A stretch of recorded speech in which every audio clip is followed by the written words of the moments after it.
지난주 오후에 증거한 말씀입니다.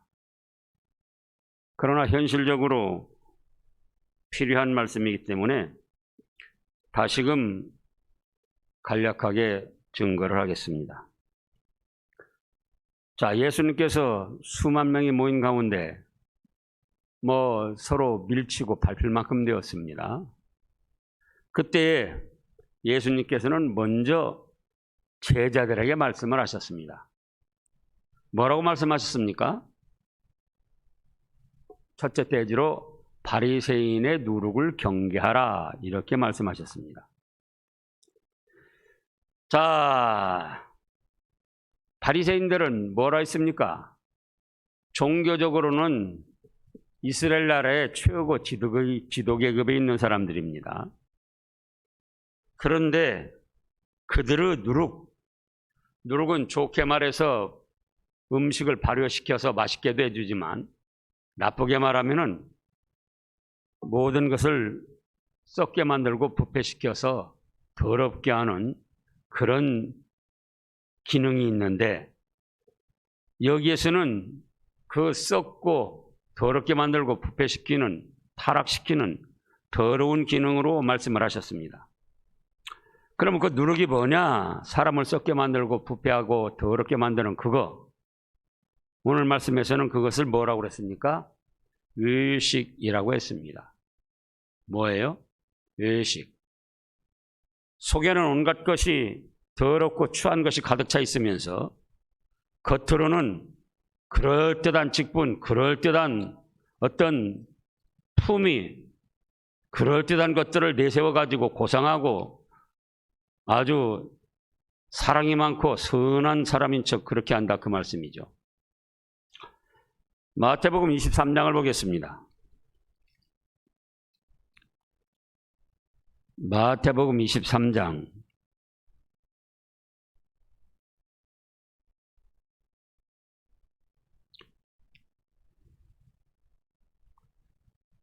25절 말씀부터 보면은요, 화 있을 진짜 외식하는 서기관들과 바리새인들이여, 잔과 대접의 겉은 깨끗이 하되 그 안에는 뭐가 가득하다고 그랬습니까? 탐욕과 방탕으로 가득하게 하는도다. 눈 먼 바리새인들이, 눈이 멀어서 그런 게 아니에요. 영적 눈이 멀었다는 겁니다. 너는 먼저 안을 깨끗이 하라. 그리하면 겉도 깨끗하리라. 27절에요. 화 있을진저 유식하는 서기관들과 바리새인들이요, 뭐라 했습니까? 회칠한 무덤 같으니 겉으로는 아름답게 보이나 그 안에는 죽은 사람의 뼈와 모든 더러운 것이 가득하도다. 그래서 겉은 그럴듯하게 꾸미고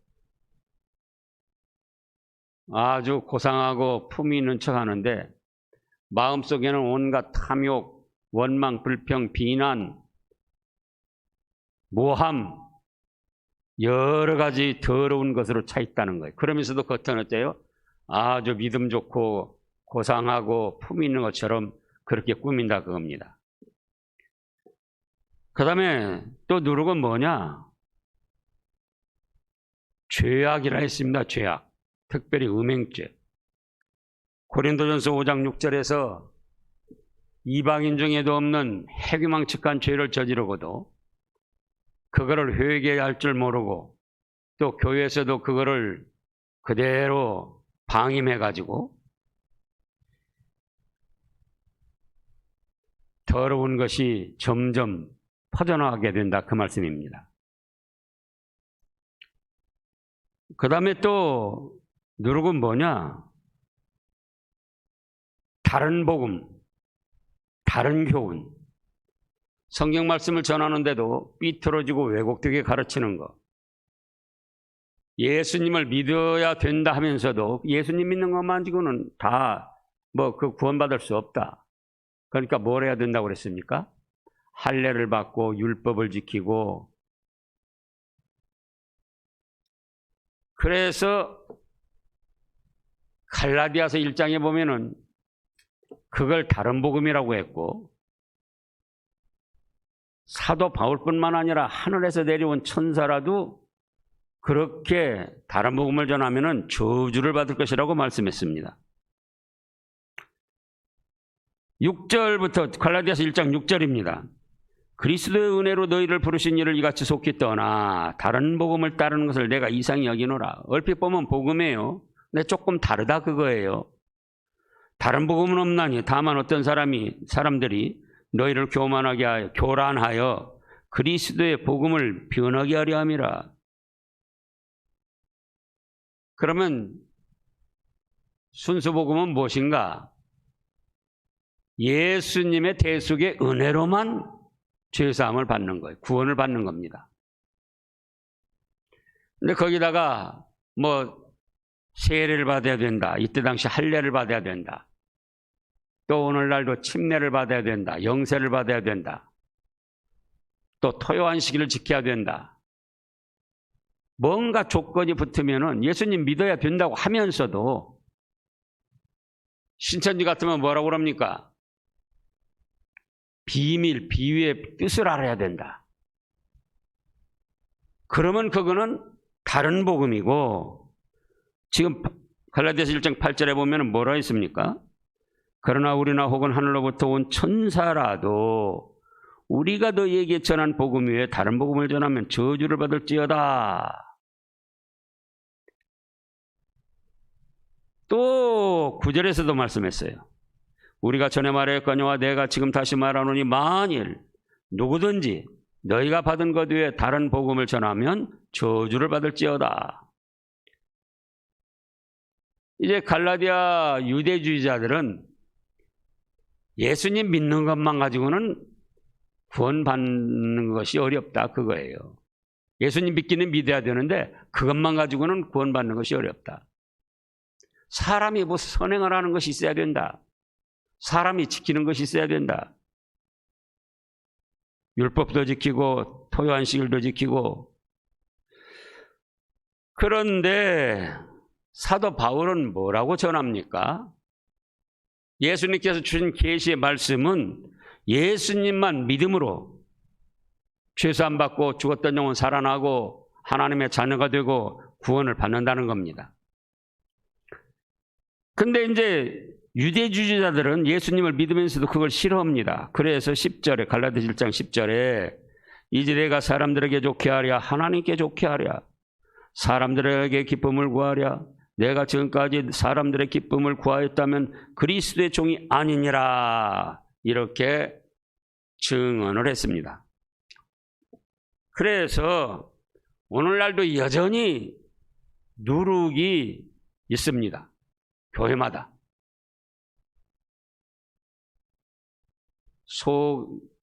속에 있는 더럽고 추한 마음. 그건 그대로 두면서 겉으로는 그럴듯하게 꾸미고 또 성경 말씀대로 하면 너무 딱딱하고 재미가 없다. 그래서 여러 가지 다른 것을 섞어가지고 말씀을 전하고 그런가 하면 죄를 지어도 세상법에는 뭡니까? 자기들끼리 좋아서 음행을 저지르는 건 죄가 아니라고 하니까 그런 문화를 은연중 받아들이고 따라가는 거예요. 그것은 교회와 믿음의 사람 자신을 썩고 타락시키는 누룩입니다. 그러면 그런 이제 속에 더럽고 추한 여러 가지를 가지고 있으면서 겉으로 그럴듯하게 꾸미면은 그것이 안 드러나느냐 그거예요. 사람은 속일 수가 있습니다. 그러나 그것이 안 드러나느냐 그 말씀이에요. 그래서 2절에서 뭐라고 하셨습니까? 감추인 것이 드러나지 않을 것이 없다. 아무리 겉으로 아름답게 꾸미고 명예롭게 꾸미고 무슨 직분으로 꾸며도 속에 더러운 것 하나님 앞에 감출 수 없다. 또 숨어서 온갖 술수를 부리고 교활하게 어떤 모사를 꾸미고 모함을 하고 그러는 것도 다 드러난다 그겁니다. 우리가 성경 말씀을 잘 살펴야 됩니다. 나는 내가 한 것은 드러나지 않겠지. 그러다가 사람들이 다 거기 속아 넘어가는 거예요. 자신이 한 것도 언젠가 때가 되면 하나님 앞에 다 드러날 줄 알아야 됩니다. 그런가 하면은 두째 대지로는 핍박을 두려워 말고 하나님을 두려워하라 이런 말씀입니다. 3절에서는 이건 좋은 뜻을 말씀한 겁니다. 이러므로 너희가 어두운 데서 말한 모든 것이 광명한 데서 들리고 숨어서 어떤 복음을 전하고 또 좋은 일 한 것이 밝게 때가 되면 드러난다 그거예요. 너희가 골방에서 귀회되고 말한 것이 지붕에서 전파되리니 그러니까 나쁜 것도 나쁜 것대로 다 드러나고 좋은 것도 좋은 것대로 다 때가 되면 드러난다 그 말씀입니다. 그런데 4절에 내가 내 친구 너희에게 말하노니 몸은 죽이고 그 후에는 능히 더 못하는 자들을 두려워하지 말라. 마땅히 두려워할 자를 내가 너희에게 보이리니 곧 죽인 후에 또한 지옥에 던져넣는 권세 있는 그를 두려워하라. 내가 참으로 너희에게 이르노니 그를 두려워하라. 사람의 핍박, 박해, 모욕, 사람 어떤 폭행 그런 것 두려워하지 말라는 거예요. 사람의 비웃음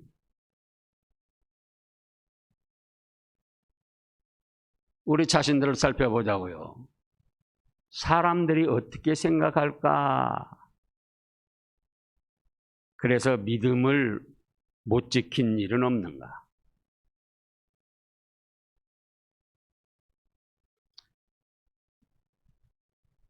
그러나 그들이 아무리 박해를 하고 핍박을 하고 모욕을 하고 뭐 폭행을 한다 할지라도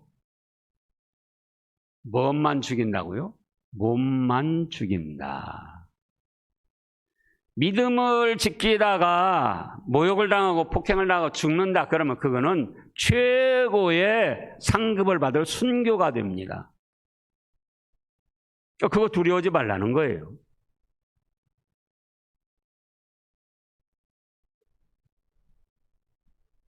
지난번에도 몇 가지 예를 들었었는데요. 이 말씀을 오해를 하면 안 돼요. 말씀 그대로 받아야지.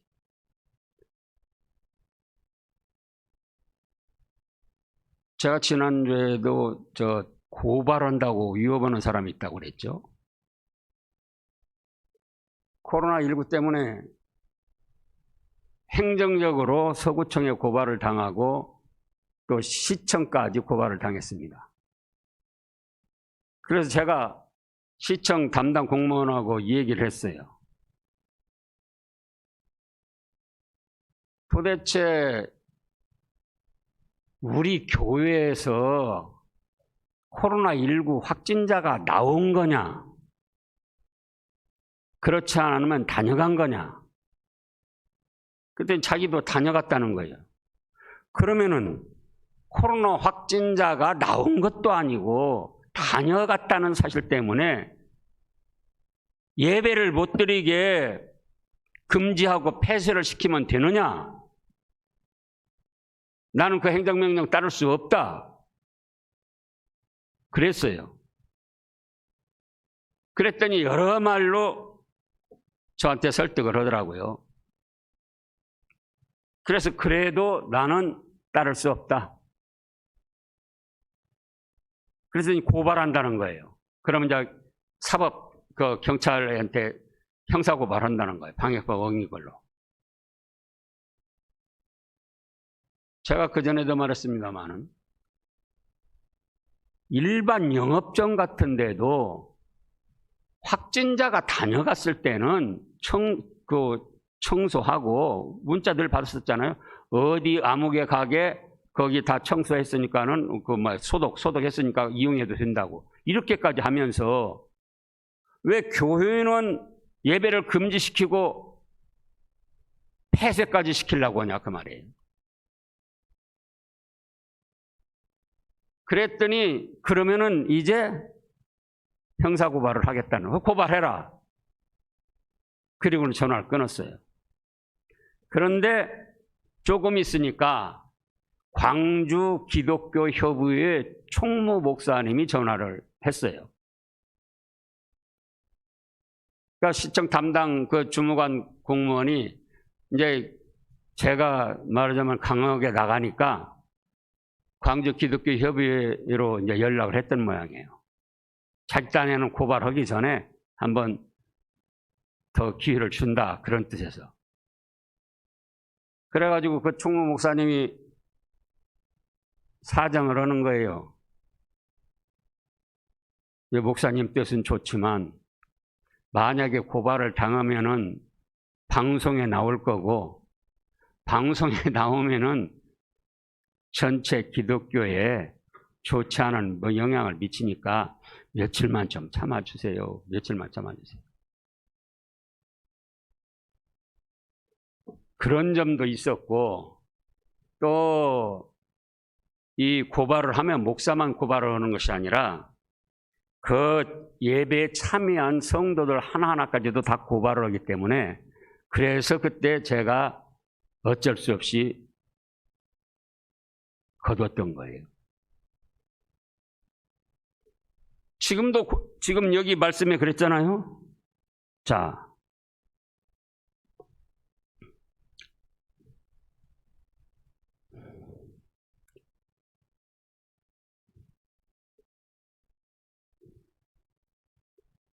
지금 누가복음 12장이에요.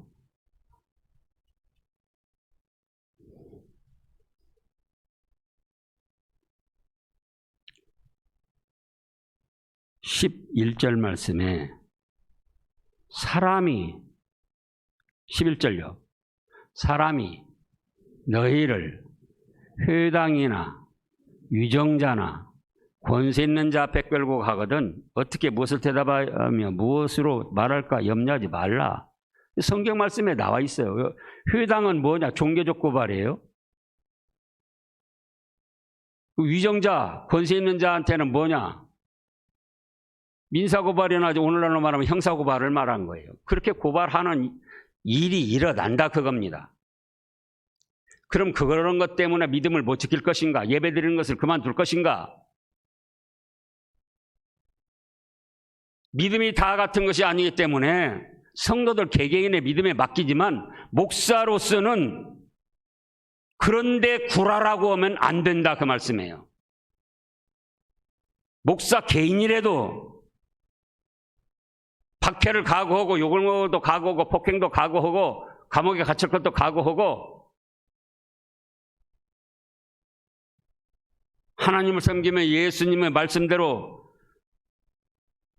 나아가는 신앙이 있어야지 목사까지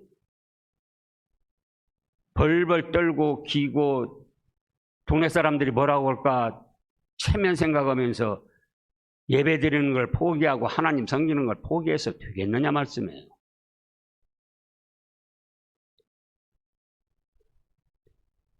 또 이때에 안 믿는 사람이 믿는 사람만 고발하는 게 아니에요. 안 믿는 불신앙의자들이 믿는 사람을 박해오고 고발만 하는 게 아니에요. 자, 우리가 고린도 후서 11장을 보겠습니다.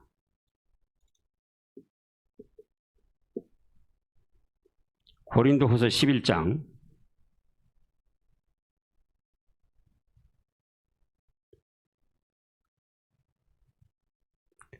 21절 말씀부터 보면은 나는 우리가 약한 것 같이 욕되게 말하노라.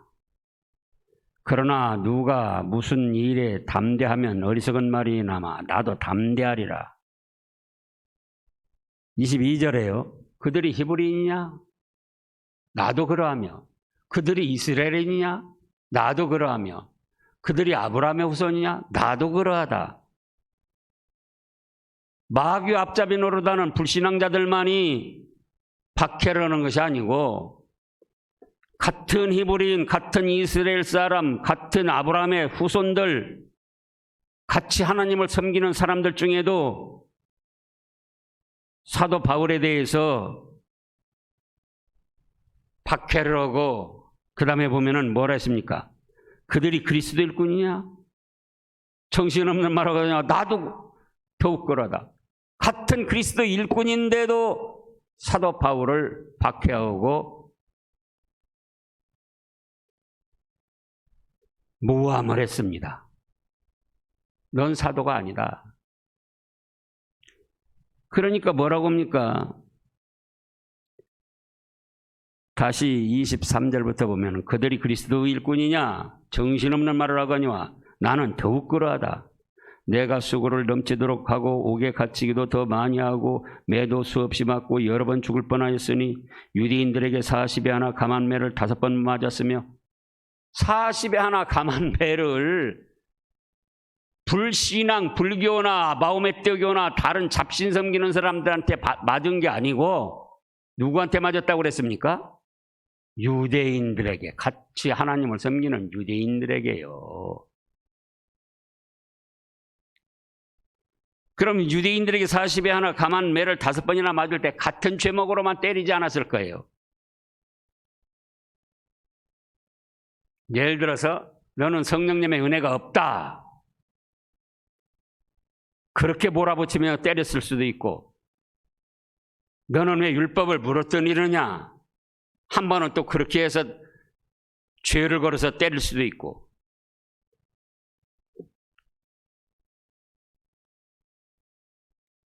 25절에는 3번 태장으로 맞고 1번 돌로 맞고 3번 파선하고 일주야를 깊음과 바다에서 지냈으며 여러 번 여행해서 강의 위험과 강도 위험과 동족 위험과 이방의 위험과 신의 위험과 광야의 위험과 왜 이런 말씀들을 기록해서 우리에게 주시나요?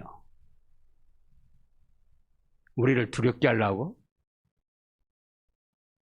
우리를 믿음으로 무장해서 말세에 당할 환난과 고난을 이겨내고 상받을 믿음으로 자라나라고 이런 말씀 기록해서 주시는 겁니다.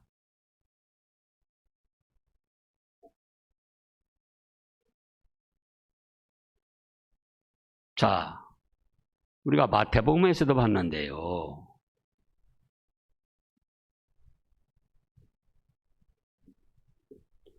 마태복음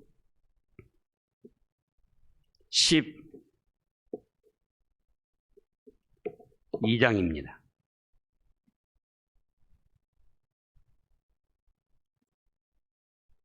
마태복음 12장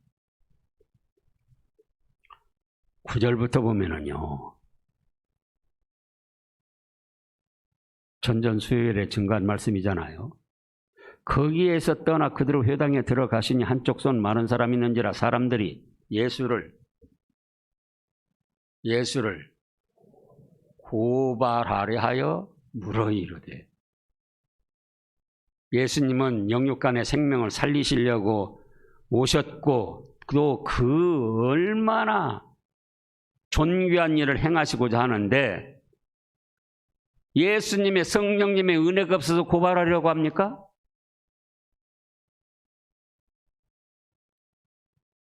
또 그래도 안 되니까 14절을 읽어보시라고요. 마태복음 12장 14절. 바리새인들이 나가서 어떻게 할 예수를 죽일까 논의하니 예수님에게 진리가 없고 사랑이 없고 성령님의 은혜가 없어서 죽이려고 하셨느냐 그거예요. 예수님을 고발하려 하는 사람들, 비난하고 예수님을 죽이려 하는 그 사람들에게 성령님의 은혜가 없기 때문에 예수님을 알아보지 못하고 죽이려고 한 겁니다.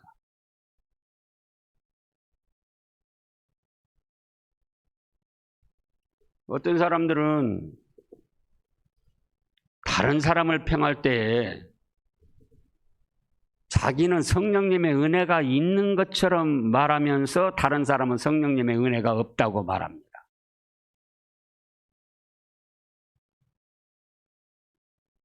그거 참으로 안타까운 일이에요. 자기가 성령님의 은혜가 있으면은 다른 사람의 성령님의 은혜를 알아보는 거예요. 성령님의 열매라는 것이 무엇입니까? 사랑, 희랑, 화평, 오래 참음. 그 성령님의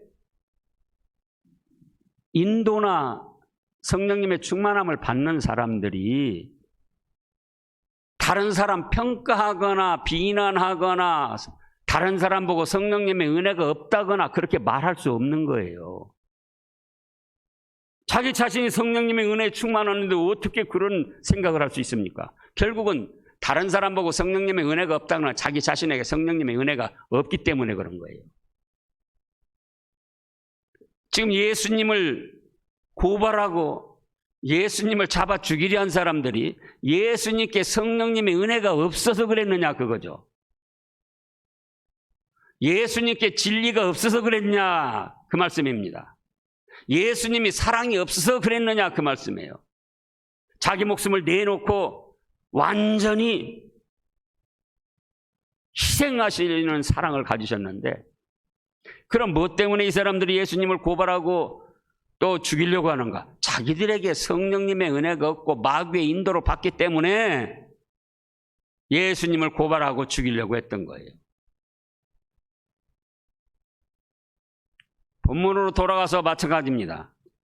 왜 사람들이 예수님을 믿는 사람들을 박해하고 고발하고 제가 지어낸 이야기가 아니고 말씀에 그대로 나와 있잖아요. 회당에 끌고 가고 또 어디 끌고 가요? 위정자, 또 권세 있는 자.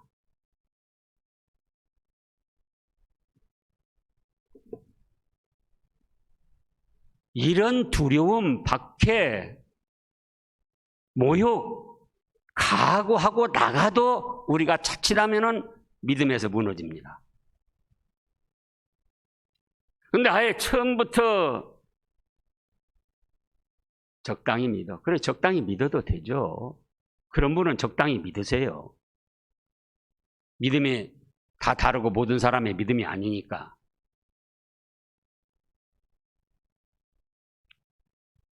그러나 성경 말씀을 읽어보라고. 요한계시록의 말세의 환란, 마태복음 24장에서도 말세의 환란을 예수님이 친히 말씀하셨잖아요.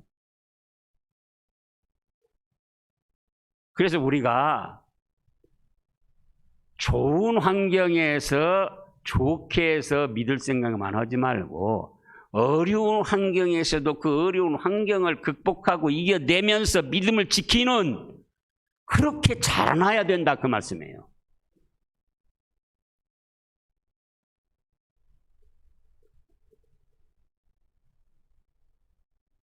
이제 기도드리겠습니다. 하나님 아버지, 예수님을 이 땅에 보내주시고 저희 죄값을 대신해서 십자가 죽음의 형벌을 당하셨을 뿐만 아니라 믿는 저희 죄를 용서해 주시고 천국 복락을 누릴 새 생명을 주셨고 이제도 때를 따라 성령님의 은혜와 감동으로 진리의 말씀으로 저희들을 인도해 주시니 감사를 드립니다.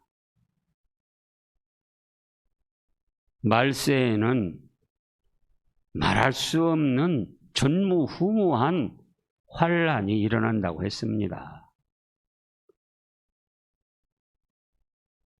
이기는 자는 살게 해주시고 이기는 자에게는 생명의 멸관을 주신다 하셨습니다.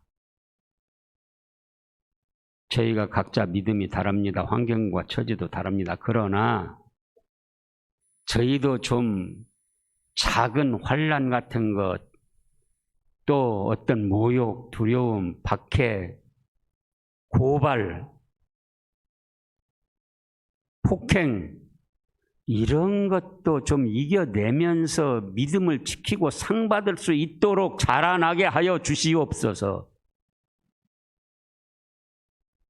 그리하여 주님을 기쁘시게 해드리고 저희도 예비하신 하늘의 신령한 축복으로 복을 누리게 하여 주시옵소서. 감사드리오며 예수님의 이름으로 간절히 기도하옵나이다. 아멘.